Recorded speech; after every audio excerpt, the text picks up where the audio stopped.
మీకు, మీ కుటుంబ సభ్యులందరికీ వరలక్ష్మి వ్రతం శుభాకాంక్షలండి. నేను వరలక్ష్మి వ్రతం ఎలా చేసుకున్నాను, ఎలా చేయాలి స్టెప్ బై స్టెప్ ఈ వీడియోలో అయితే క్లారిటీగా చెప్తాను. ముందొచ్చేసి మనం ఇల్లు శుభ్రం చేసుకోవాలి.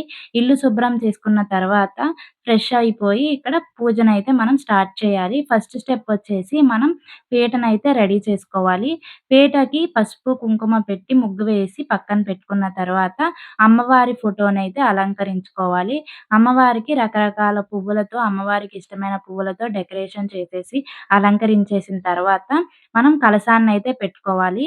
కలశానికి ఫస్ట్ పసుపు, కుంకుమ పెట్టిన తర్వాత కలశం కింద బియ్యం వేసి కలశాన్ని దాని మీద పెట్టి, కలశంలో వాటరు కొద్దిగా పసుపు, కుంకుమ వేసిన తర్వాత ఒక రూపాయి కాయిన్ వేసి, కొబ్బరికాయకి జాకెట్ ముక్క పెట్టి, కొబ్బరికాయకి పసుపు, కుంకుమ పెట్టండి. పెట్టి కొబ్బరికాయకి జాకెట్ ముక్క పెట్టిన తర్వాత, దాన్ని మనం దేవుడి దగ్గర పెట్టేసి అలంకరించేసిన తర్వాత, దానికి ఒక కంకణాన్నయితే కట్టుకోవాలి. కంకణాన్ని కట్టిన తర్వాత, మనం గౌరీదేవిని కూడా ప్రిపేర్ చేసుకొని పెట్టుకోవాలి.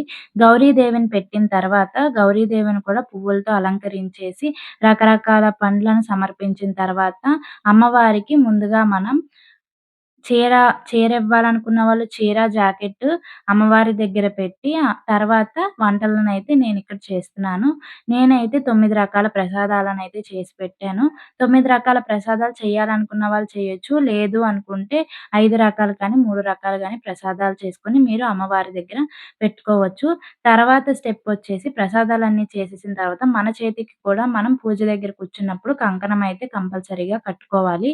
కంకణం కట్టుకున్న తర్వాత పూజ దగ్గర కూర్చొని పూజ స్టార్ట్ చేసేటప్పుడు అన్నీ ముందే ఉన్నాయా లేదా చూసుకోవాలి. అమ్మవారిని రెడీ చేసేసిన తర్వాత కలశాన్ని రెడీ చేసిన తర్వాత మీ దగ్గర గోల్డ్ ఉంటే అమ్మవారి దగ్గర ఎయండి. లేదంటే మీరు గాజు కొనుక్కున్నా, లేదంటే మీరు పసుపు కొమ్మ పెట్టాలనుకుంటున్న పసుపు కొమ్మని అక్కడ మీరు పెట్టేసుకోవాలి దేవుడి దగ్గర. కలశానికైతే పెట్టేసిన తర్వాత మీరు ప్రసాదాలన్నిటిని విస్తరాకులో అయినా, లేదంటే అరిటాకులో అయినా, లేదంటే ప్లేట్‌లలో అయినా పెట్టి అన్నీ పెట్టేసిన తర్వాత చీర మీరు పెడతారు కదా అమ్మవారికి, ఆ చీర మీద జాకెట్ ముక్క పెట్టి దాని మీద ఫ్రూట్స్ పెట్టిన తర్వాత వక్క, పసుపు, కుంకుమ పెట్టిన తర్వాత అక్షింతలు వేసి దండం పెట్టుకొని, ఆ తర్వాత మీరు పూజనైతే స్టార్ట్ చేయాలి. పూజ స్టార్ట్ చేస్తున్నప్పుడు మీరు ఫస్ట్ గణపతికైతే పూజించాలి. గణపతికి పూజించి మా పూజకి ఎటువంటి ఆటంకం రాకుండా ఉండేలా చూడమని పూజించిన తర్వాత మీరు వరలక్ష్మీదేవి వ్రతాన్ని చదువుకొని అమ్మవారి 108 నామాలు చదువుకున్న తర్వాత వరలక్ష్మీదేవి కథ చదువుకొని, కొబ్బరికాయ కొట్టుకొనిస్తే మన పూజ అనేది కంప్లీట్ అయిపోతుంది. ఆ తర్వాత ఆ కాసు పూజ అంతా కంప్లీట్ అయిపోయిన తర్వాత కాసైనా కానీ, పసుపు కొమ్మ అయినా మీ భర్తతో మెడలో కట్టించుకొని, భర్త దగ్గర ఆశీర్వాదం తీసుకొని, 5గురు ముత్తైదువులకి తాంబూలం ఇచ్చి, వాళ్ళకి ప్రసాదమైనా పెట్టొచ్చు. మీకు కలిగితే మీరు భోజనం అయినా పెట్టి, వాళ్ళ దగ్గర ఆశీర్వాదం తీసుకుంటే, మీ వరలక్ష్మి వ్రతం అనేది కంప్లీట్ అయిపోతుంది. మీరు వరలక్ష్మి వ్రతం ఎలా చేసుకున్నారు? ఎలాంటి ప్రసాదాలు పెట్టారనేది కామెంట్ చేసేయండి. Hi! Hello! Welcome back to my channel జెన్జీగల్ రెసిపీ. ఇంకా మన ఛానల్ ఎవరైనా సబ్స్క్రైబ్ చేసుకోకపోతే ప్లీజ్ సబ్స్క్రైబ్ చేసుకోండి. ఈ వీడియో మీకు నచ్చినట్టయితే లైక్ చేసి కామెంట్ కూడా చేసేయండి. మీకెలా అనిపించిందో, మీరు పూజను ఎలా చేసుకున్నారో కూడా కామెంట్ చేసేయండి. మీరు కాసుని కాసు అంటారా? లేకపోతే అమ్మవారి రూప్ అంటారా కూడా కామెంట్ చేయండి.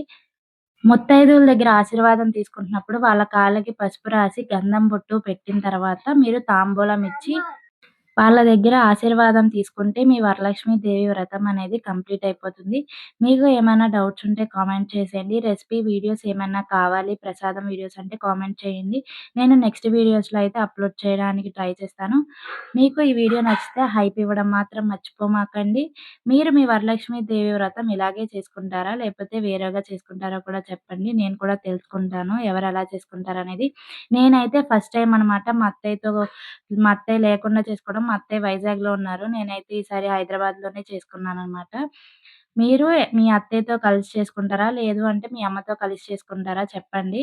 మా అత్తయ్య ఉంటే ఈజీగా అయిపోయేది. మా అత్తయ్య వంట చేసేది. నేనేమో దేవుడి దగ్గర రెడీ చేసేదాన్ని. ఈరోజు ఒక్కదాన్నే చేసుకునేసరికి చాలా టైమే పట్టింది నాకు. Thank you for watching.